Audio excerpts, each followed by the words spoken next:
తెలుగువాడి ఆత్మగౌరవాన్ని ప్రపంచానికి చాటి చెప్పిన గొప్ప మహనీయుడు నందమూరి తారక రామారావు అని మంత్రి గొట్టిపాటి రవికుమార్ అన్నారు.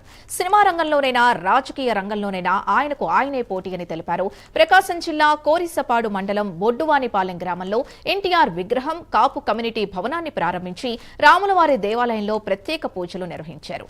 బొడ్డువానిపాలెం గ్రామంలో ఎన్టీఆర్ స్మారక చిహ్నంగా విగ్రహాన్ని ఏర్పాటు చేయడం సంతోషంగా ఉందన్నారు.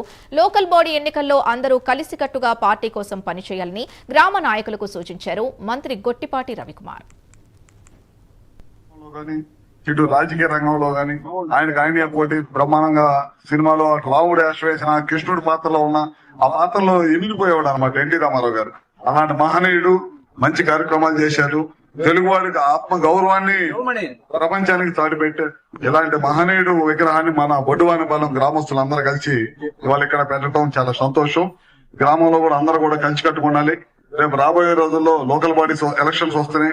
వాటిలో కూడా అందరూ కలిసికట్టుగా పనిచేసుకొని పార్టీకి మంచి పేరు తీసుకురావాలని చెప్పి మరొకసారి కోరుకుంటూ అభివృద్ధికి సంబంధించి ఏదైనా సరే తప్పకుండా నా వంతు సహాయ సహకారాలు ఈ గ్రామానికి ఎప్పుడు కూడా ఉంటాయని చెప్పి కూడా తెలియజేసుకుంటూ ఇవాళ మన గవర్నమెంట్ కూటమి ప్రభుత్వం ఆ రోజు చంద్రబాబు నాయుడు గారు, పవన్ కళ్యాణ్ గారు అట్లానే బీజేపీ నాయకులు ముగ్గురు కలిసి పోటీ చేశారు.